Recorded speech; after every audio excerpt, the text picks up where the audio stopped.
All right, teammates, we are back once again. If this is your first time listening to the Move Swiftly podcast, welcome to the show. Welcome to the #1 show on innovative teamwork. And shout out again to podmatch.com that has done an absolutely incredible job in connecting me with some absolutely incredible people. To my regular listeners, you already know how it gets down, man. When you hit the play button on this show, get your minds right because you know it's going to be whether it's myself or somebody else coming on. We're giving you some gems. We're giving you just a little bit, just something to get you through the moment. Today, Miss Kisha Wynter, we are in for a treat because we will have yet another person that comes on with an incredible acronym that is made to help you, whether it's Diva, GPS, tons of things that she's done in her career to not only just help women, but also help men as well. And most importantly, she has a Caribbean background. So Hey. you already know what we're about to get into.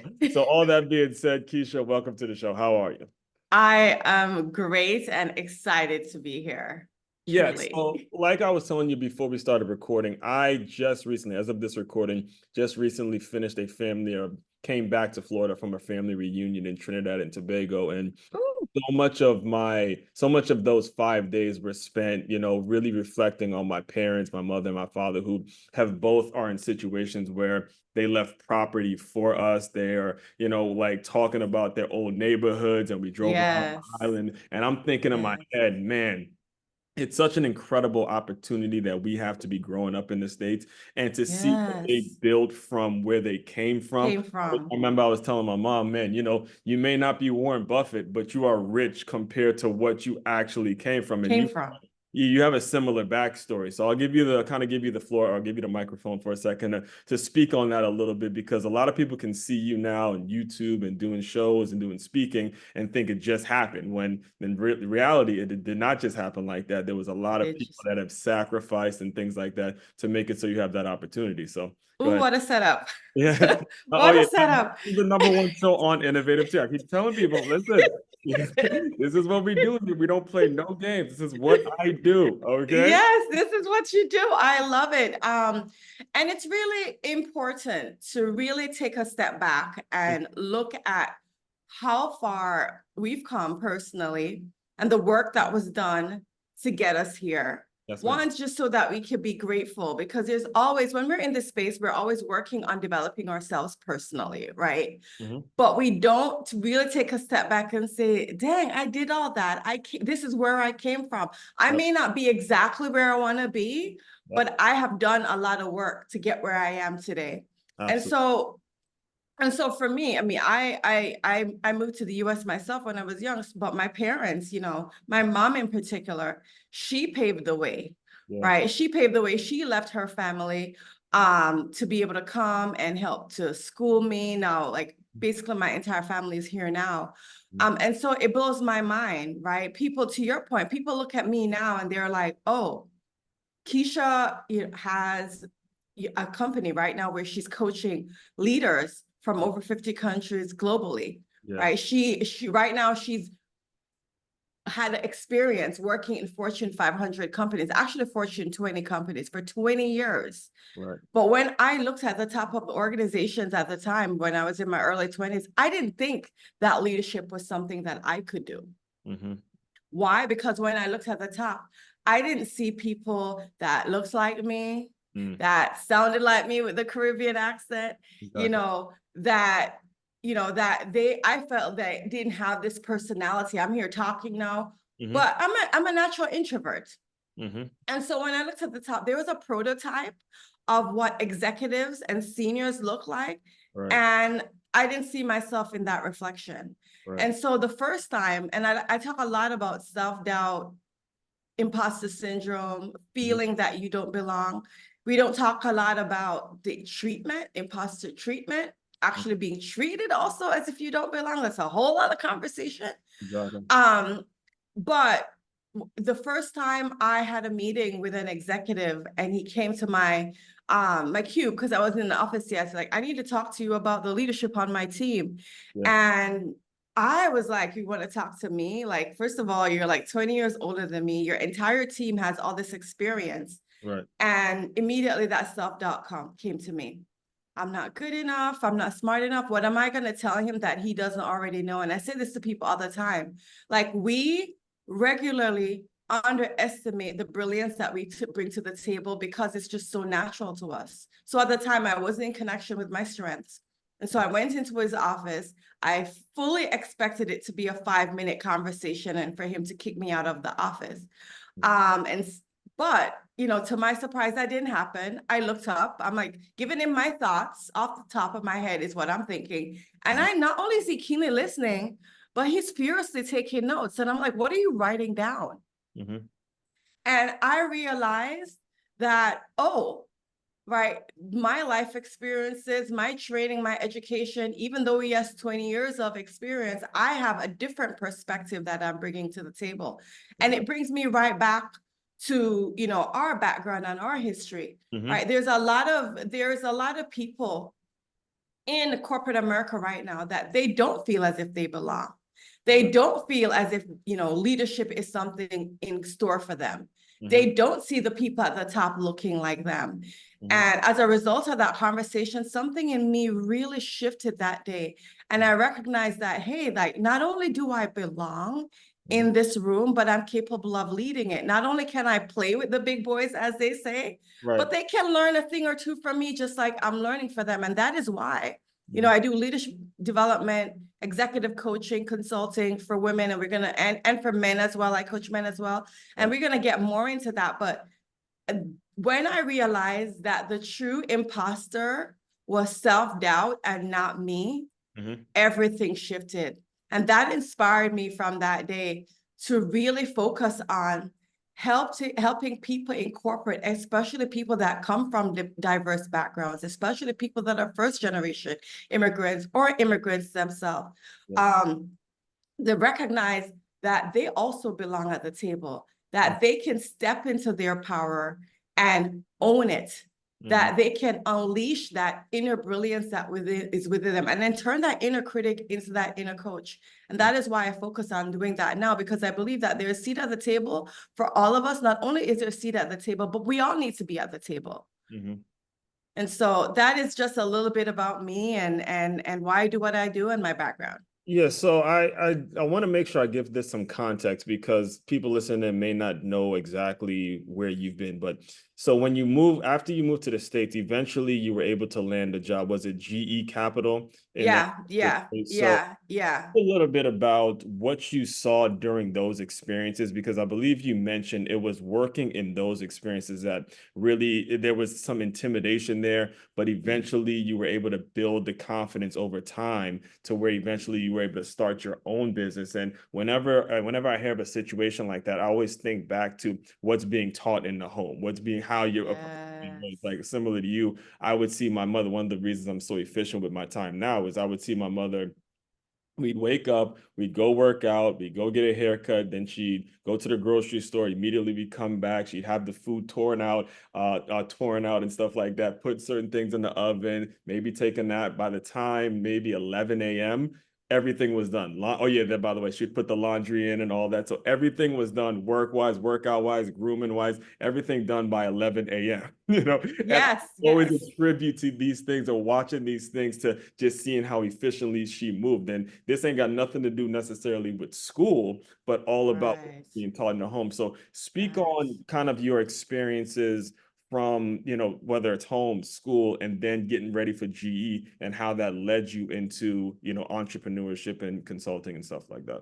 Yeah. I mean, first of all, my mom is a beast. Yeah, that's That's like and so many, and this is why I was so excited to have you on because so many Caribbean women don't realize the power and the strength that they have because there's she's a so much beast. stereotypes out there. You see us twerk and party, and don't get me wrong, we like to party and all that, but that is not what That's Caribbean. not the full story. That's what I'm Like, saying. That's yes, not we what know we how to do. have fun, Yeah, but but that's not our whole thing, right? when it's time to work, it's time to work. And I'm going to that, but it's funny that you should bring that up because I was watching a clip of some video on Instagram, and it talked about how commentators are saying Simone Biles and then is naturally gifted at what she does, how Usain Bolt, right, is a natural runner. And I'm like, But by saying that they're just naturally good and they were born this way, you're undermining and taking away the grit,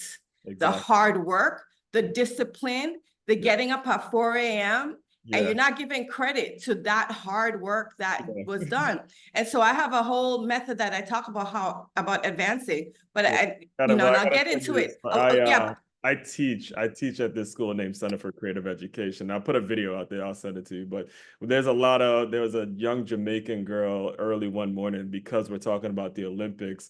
She asked me if I had any like clips on my phone or whatever to watch, and I asked her if she knew who Usain Bolt was, and she goes, "No, I don't know. I almost lost it." So I'm sending her. I'm like, you got to know this girl." So it is so important that you said that. I didn't mean to steal your thunder, but I Yeah, want yeah, no. I mean, I'm like, to. okay, like I've been to Dubai. The first thing that greeted Yes. me was Usain Bolt. I've been to Argentina. The first thing greeted Hmm. me, like, how do Yeah. you not know Usain Bolt? Yeah. Okay, totally Yeah. different conversation.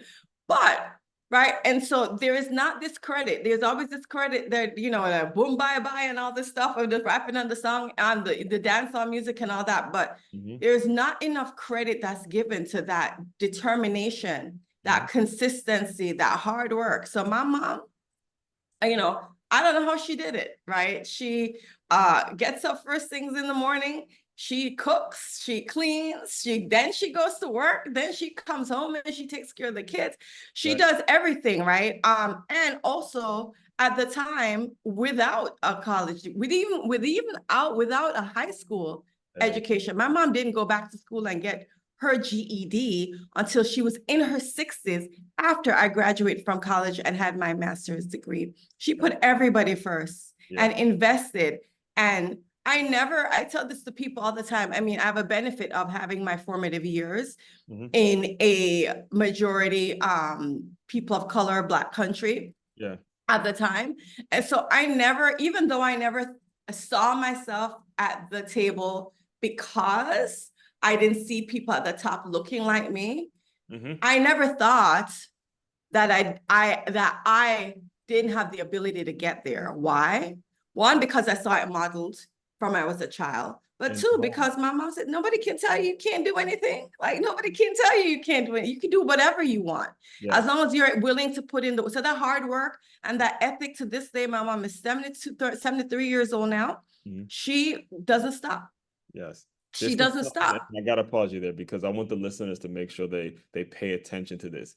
This is happening in the home. All right. in You the home. depend on the school system. You cannot depend Oh, on the environment of the corporate, whatever you're using to try to help raise your kids, TV and YouTube. What's happening in the home is there's a model behavior, and the there's model behavior. the young girl who is of color, who doesn't see anybody that looks like her, but she's still developing the confidence because of what she's seeing from her mother. That is what we have to emphasize, people. What's happening in the home, people are watching you. Young people are People are watching watching. And my mom is not a big talker. you. Mhm. They say Yeah, full of big chat or right, whatever. right, right, My mom is not the big talker, right, right. right? At the end of the day, she's not the big talker, but she gets it done. Mhm. She does what she needs to do. Even to this day, I have a book coming out and I was like so frustrated about like my formatting that just came back. And it's like, Right. 5 weeks before. I've been there. And, she goes into her, oh, there you go.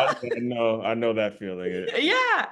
And I was just like, oh, I'm so frustrated. And she goes right into it's like, well, we do what we gotta do. Like, Mhm. if we gotta stay up all night and get it done, right? Do what you have to do. And so that was my biggest motivator then, and even to this day, is seeing how far. And my mom, at least I can see my dad came from more affluent beginnings in Jamaica, but Mhm. my mom didn't, right? She grew up in a rural area where they didn't have electricity. She had to literally walk with her mom with a donkey to town to sell things, right? And this is where she's coming from. Like the home that she lived in, if they Mhm. had hurricanes now, it would have been one of the first homes to fall flat Yeah. because it wasn't a strong structure. And she has 8 brothers and sisters living all over the world now between the US, England and Canada. You know how the Caribbean people do. Yeah. That's where we go. Right, right, right. There's And yeah, good. I was just gonna say, and so for me, that's what I learned from her is one, you can do anything and you just got to put in the work. in Right. order to accomplish whatever you want. And that right there was the basis of everything. Because I tell people all the time, I can come into your organization, or I can work with you individually to help you advance. But if you're not working, if you're not putting in the work, if you're not putting in the reps, Right. there's nothing I could do to save you, right? Because you have to have that work ethic. Bottom line, that's the foundation. Right. So, okay. So you go through school, and is GE the first job that you have? No, no, no, How no, no, did it's that not. transition work when you? And so my first job out of college was And working what with, school did you go to? well, Cal State Long Beach. So I Okay. lived in California Okay. before. So I went to Cal State, I lived in Fresno, and then I went to Cal State Long Beach.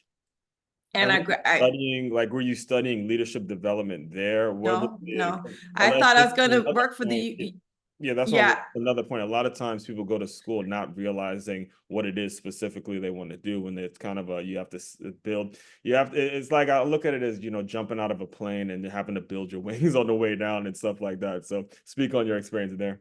Yeah, I went to Cal State Long Beach and I studied international studies, Hmm. minored in Spanish. And I thought to myself, I was gonna work either for the United Nations doing something human rights, international human rights related, just because of my international background, or Hmm. do immigration law. That was my initial thought. Okay. And, I graduated from college. By that time, my family had moved to the East Coast in the New York area. So I'm in Stamford, Connecticut now. Okay. And I live 45 minutes north of New York City. Right. And so I came out here and I just said, okay, what are the biggest companies here? I'm just going to start working, Right. thinking about going to law school and all that. Hmm. And I just literally just went and got a temp job at Citibank, and then they hired me full time. Hmm. And in credit, just random, like I just temped, what, because right out of college, sometimes you don't get that job right away. You don't really know how to find what you want, all Right. the fairs and all this job fairs you can go to. I Right. didn't know about that at the time. And so I went through a temp agency, got a job at Citibank. They thought, oh, this girl has really good work ethic. Yeah. They hired me in the credit department. I have no like financial background Exactly. or anything like Right. that, but it was just sheer work. I just did the Exactly. work. I got it done. They Hmm. hired me. And I won't get into like the crazy stuff that happened, but something happened where a transition of moving us from Stanford to the Wall Street area, which is quite the commute.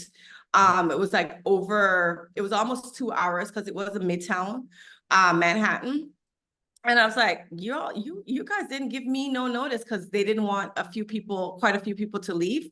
Hmm. And so literally they told us a week before that they're moving our office with expectation that I'm like, no, I'm not. And of course I went to my family. Hmm. I was just like, this is what they do. She's like, no, girl, you can't let these people bully you. You Yeah. can find a job.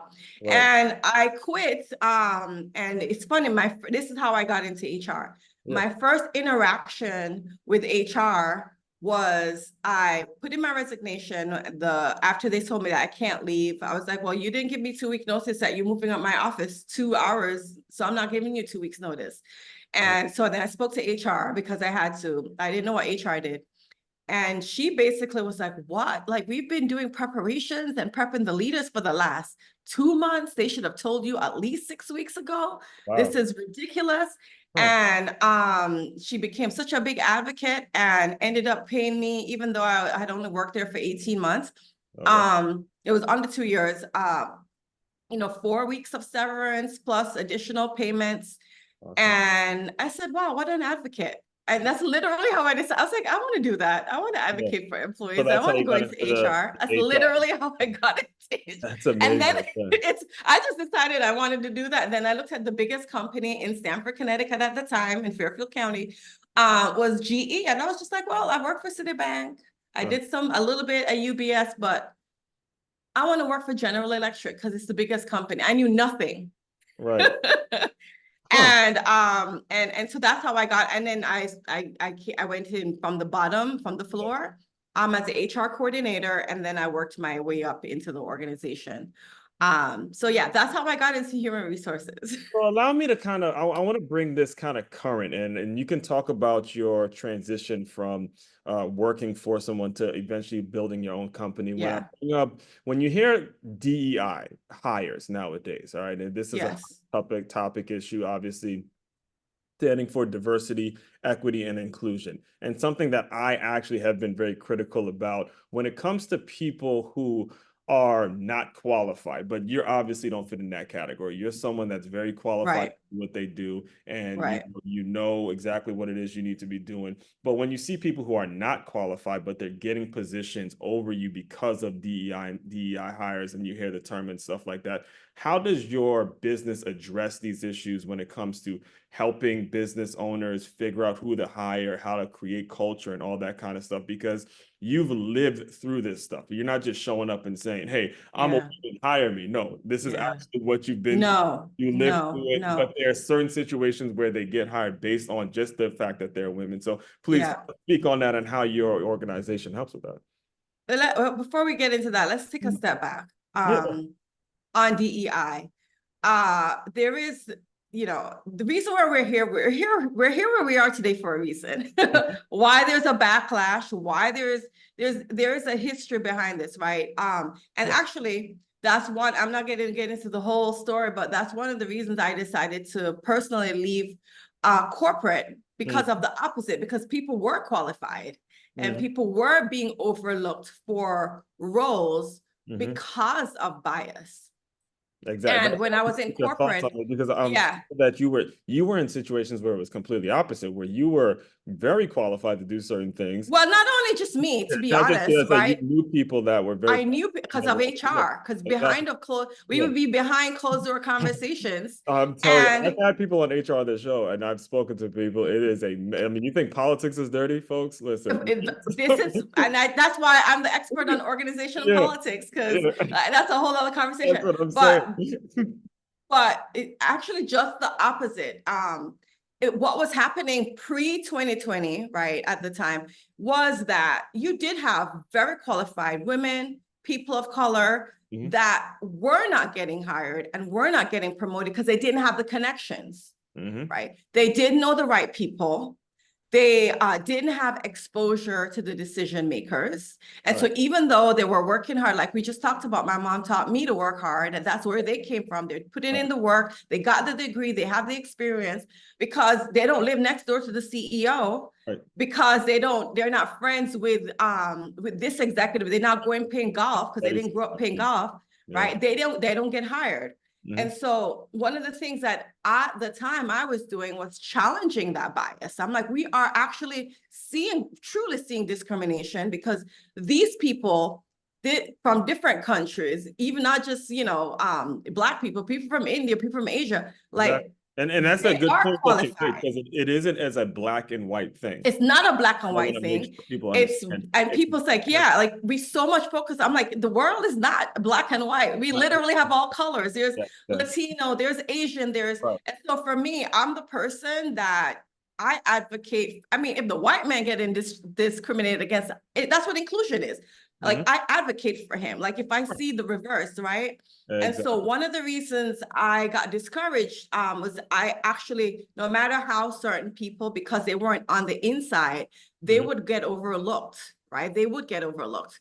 By Right. that time, I had already known how to navigate politics, how to get advocates, all that. So I personally wasn't experiencing that by that time, but I Right. saw You it saw it. happen over and over again. You And saw it. so one of the things in 2020, so I left corporate the end of December 31st, 2019, started my own business, didn't like say anything about DEI, but when I George mean, Floyd you just happened, put a date like literally before the world shut down, a couple months before the world shut down because of COVID. yeah, December 31st, 2019, I left, and I didn't start my business because I was feeling burnt out. So January, I went to Canada. February, I went to Jamaica. Mhm. And like the week before, because, Just I live in the New recharge, York just kind of area. recharge the battery, right? Yeah, exactly. And literally the week before the shutdown happened in March, I came back to the US to start my business. So literally the first week of March, I started my business, and then COVID happened. Yeah. And I give that context because then shortly after that, George Floyd happened. Everybody was calling me Mhm. to do DEI work at the time. And I said, no, I'm focusing solely on leadership development and executive coaching. I'm a little bit burnt out from that space. And also, I don't want to work with organizations and people that are just having this reflex act. Oh, like, let's do something. And I'm so, right? It's The like, church girl. Thank let's you. do something. And then, Thank you. Because that's the and way it felt during that time. It was just oh yeah, no. like, where And was this energy before? Why can't we be like this just every day? Why does George Floyd have to happen for us to start coming together and start acting like we're, or let me not, because listen, I'll get on a tangent on that one.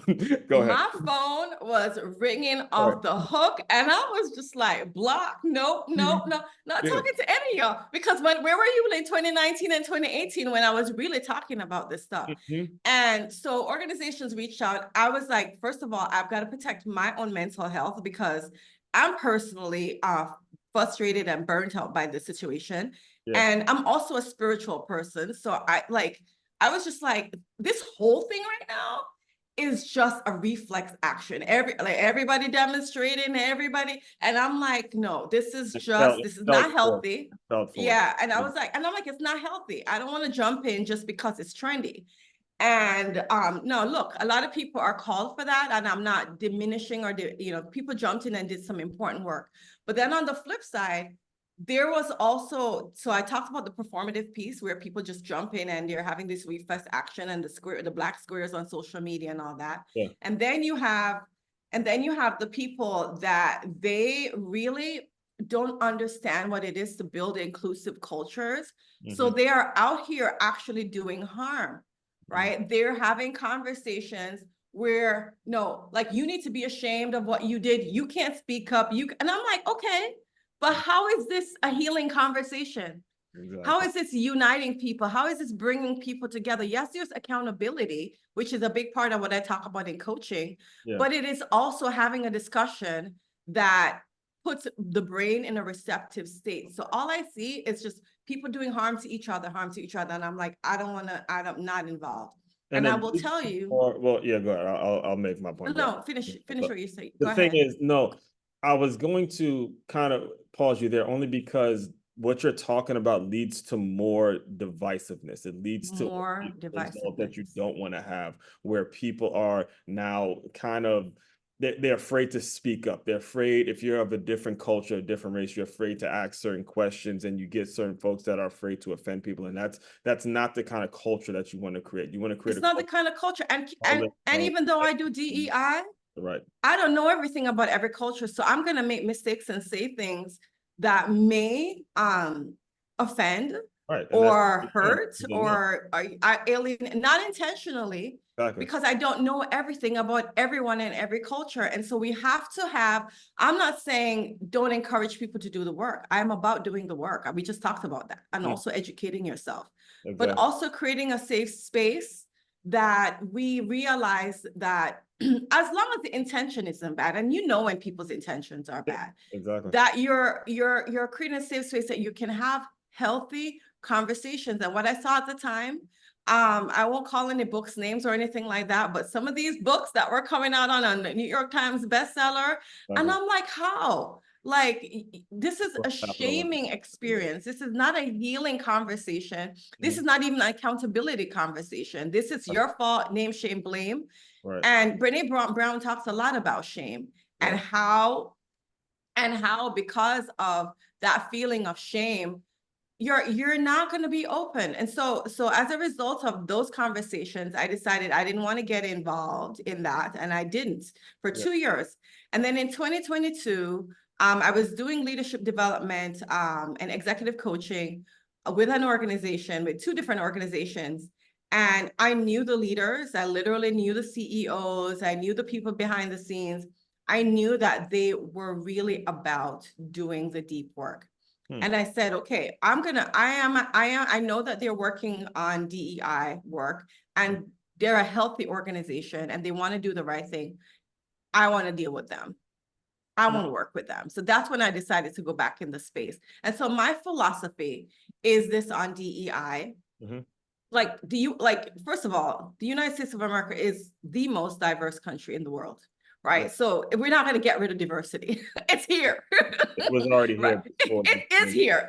We just talked about us being immigrant. Like immigrants or children of immigrants, Yeah. people of all different backgrounds. So we have to create a culture. If we want our companies to win, we have to create a culture where everybody thrives. And Right. everybody includes Black, whites, Asian, Latino.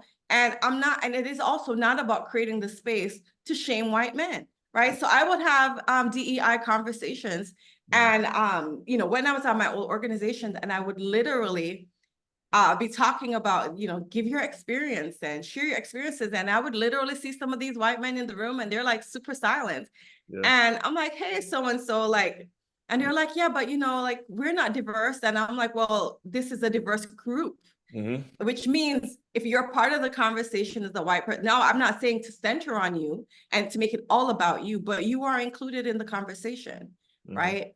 And so I think when we talk a lot about DEI, there is a lot of emotion and shame and negative energy around it that causes people. Now, this is why we're seeing the backlash. That's why now we're talking about reverse racism and reverse discrimination. And in a way, it is a wake-up call for professionals and for people that are doing the work that you actually have to model inclusion in the conversation. And you have to be able to invite people to the conversation. Right. And so that's my perspective and my philosophy. But when we're not looking at it, right, there's a whole conversation now around meritocracy. And this is what was happening when I was in previous organization, is that organizations that think that they're only promoting the studies show, and I want to dispel this myth. The studies show that organizations and people that think they're promoting basically based on meritocracy are actually more likely to display bias and discrimination because you are not vigilant on what is being considered in your promotion and in your hiring process. So I do believe that there's a place that you're like, here are the criteria, what am I missing? Right. Let's have that conversation. But it is not about hiring people that are not qualified. Right. And first of all, thanks for giving that context to it, because it was around that time actually that this podcast got started. And there was another guest who recommended a Brene Brown book, who, by the way, is a white guy. Yes. Brene Brown book, The Gift of Imperfection. And the client had at the time, we had talked about on the show about she's Venezuelan, and she was talking about how the George Floyd thing was just a reaction and things like that. So a lot of the same sentiments were back even back then when everything was going on.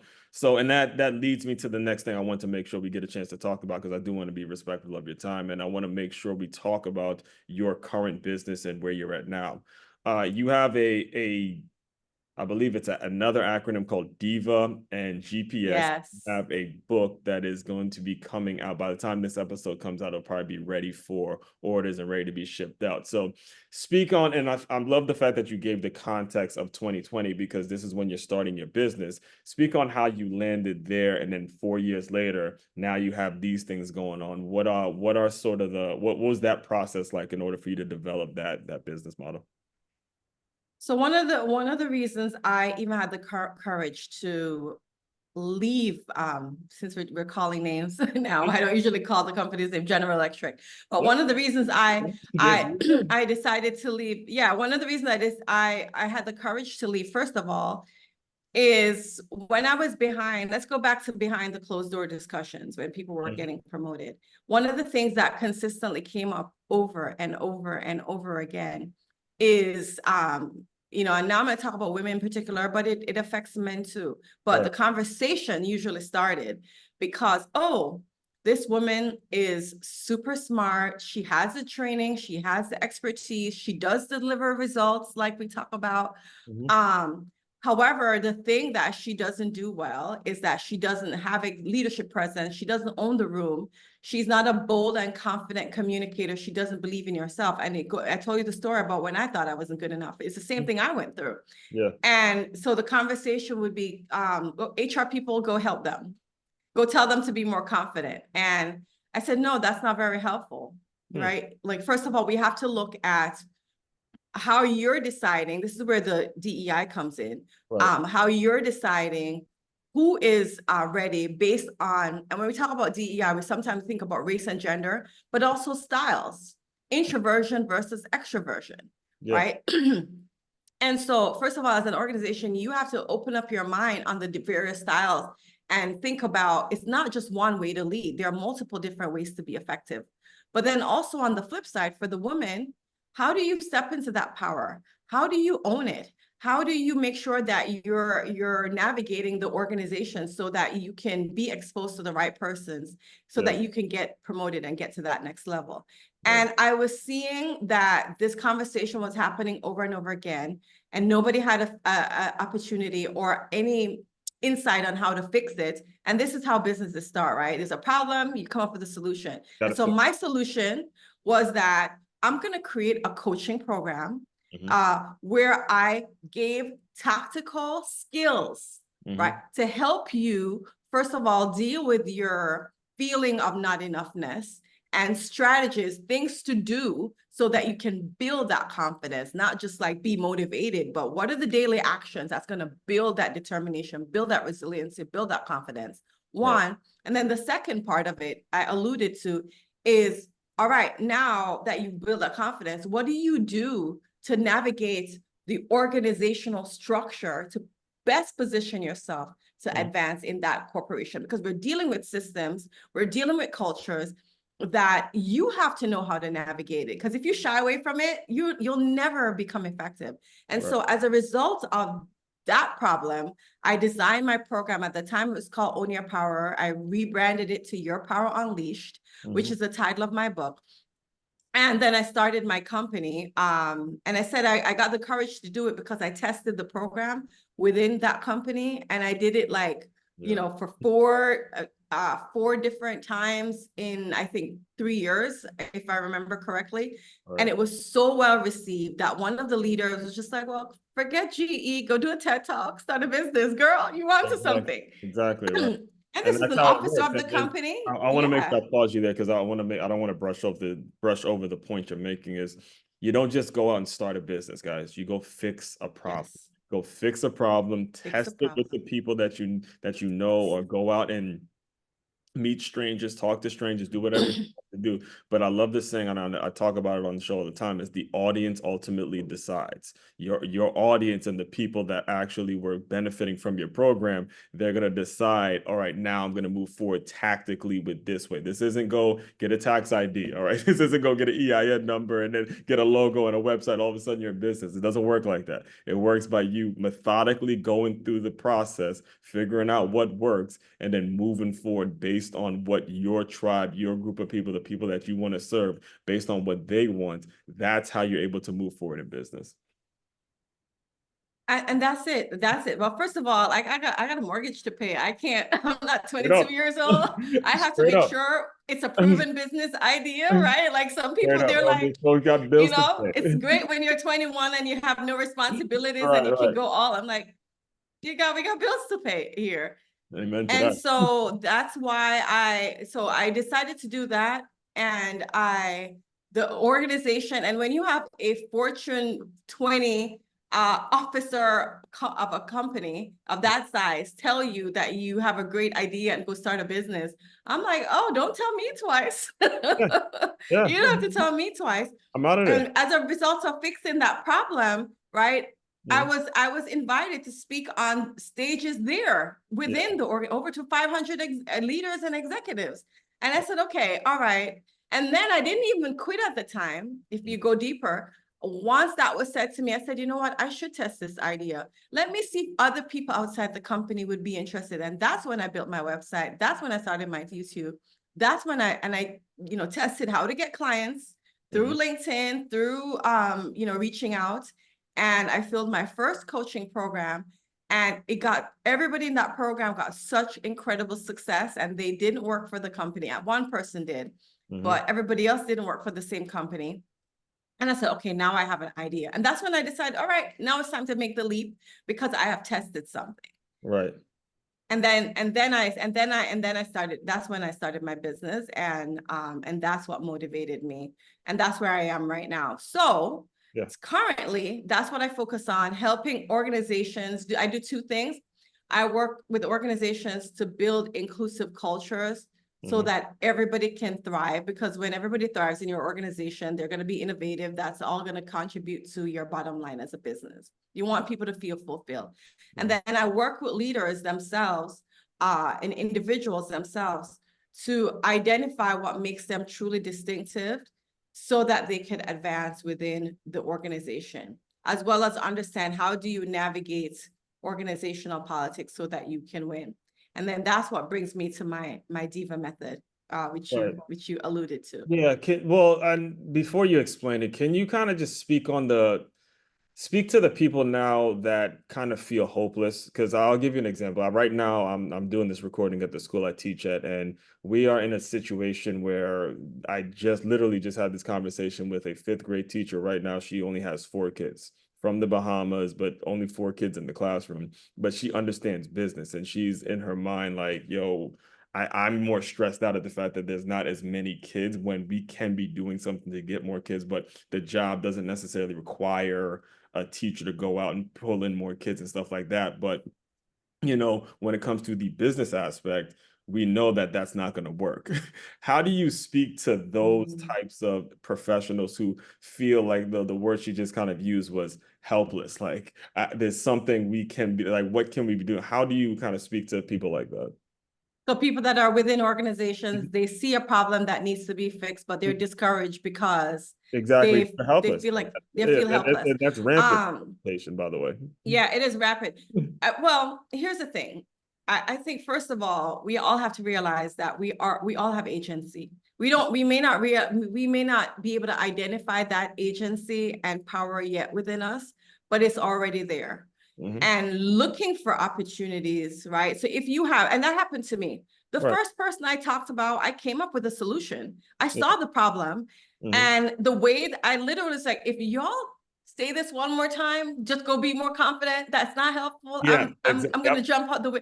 Yeah. Like this is not the Yep. so Right. but why do I know? Because I've been there. I Yeah. know what's gonna work. And Mhm. I'm also now, not just have I been there and I did the work, but when I was in the corporation, oh Mhm. my gosh, I need to email this executive. I just thought about this. He was one of the person, he approved me like $10,000 Mhm. um getting a coaching certification Yeah. while I worked for the company. And so I also not just went through it, but now I'm a trained coach. So Mhm. now I know I have the skills to develop it. Yeah. And so I first pitched it so I got frustrated. It was a pain point, right? You have a problem, a pain point, you can fix it. I Mhm. go and talk to the first person I talked to. It was like talking to a wall. Like I'm telling him, I'm explaining, he's like, this is what we need to do. And he looked at me and it was not landing. And he was like, okay. And I'm like, all right. So I go back. I lived in Boston at the time. I went to my room and I was just like, all right, I could just let this die or I'm going to push. I Yeah. said, so clearly I identified two things. One, I wasn't communicating the problem and the need strong enough for other people who didn't get it to get it. Right. Second of all, I was talking to the wrong person. Mhm. So I turned around my talking points and Yeah. put it in how it can not just how can it benefit the individuals, but how can it benefit the company? Because you have to show them how it's Yeah. going to benefit the organization. So I had to change my talking points. And then the second thing, I spoke to female executives that came up through the ranks that went through that. And I said, look, you and I know what it's like. You Mhm. know how it feels like. She's like, yes. So let's talk to this person. She's like, and she jumped all in. She was all in. But sometimes you're not talking to the right person, and sometimes you're not communicating the message effectively. And so you got to keep going Mhm. and experimenting and testing until it lands, which is what I did. And as a result of the conversation with her, she introduced me to another decision maker that said, okay, all right, let's go with it. Okay. And that person was the one who ended up was just like, now start a business. Yeah. So, and if you are listening now, to not only the teacher I was referring to, but the person that may be also in a situation where they're working, they feel helpless. It's all about being solution oriented. All right. Solution You're oriented. listening to two people that have been there probably more than you have. Okay. And you have to, every step of the way, you have to show up with a solution in hand. And even if you're not talking to the person that can take you to the next level in your mind. Once you've created that solution in your mind, then you can go to the next person, go to the next person. Then that solution becomes what you're all about and ultimately becomes what you build your entire business and framework around.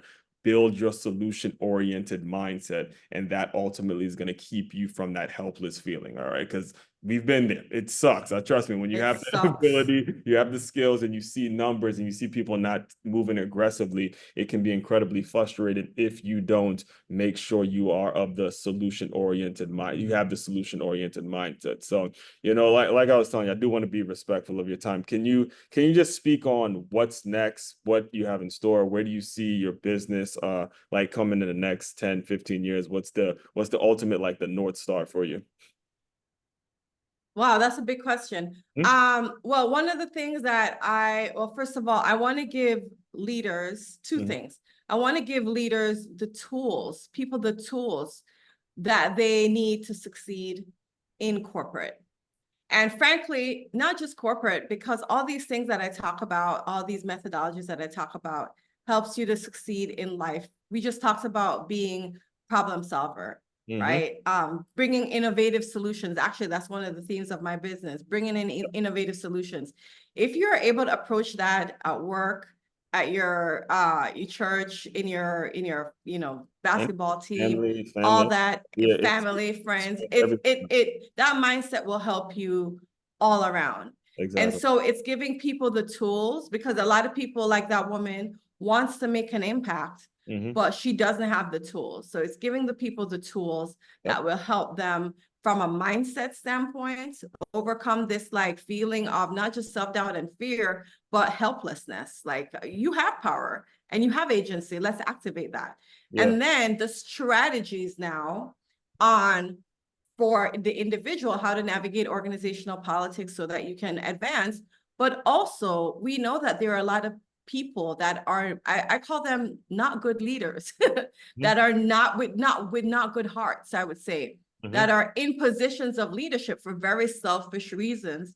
And there are a lot of other people that actually want to contribute to the greater good of the world. They want, like you, right? Like, Mm-hmm. doing this work in the community. Right. And I believe that when you have more good people in positions of leadership, more good can be done in the world. And so giving people like this, not just the confidence, but the tools so that they can advance professionally, we could absolutely change the face of leadership as it is today. So Uh, that's where my mind is.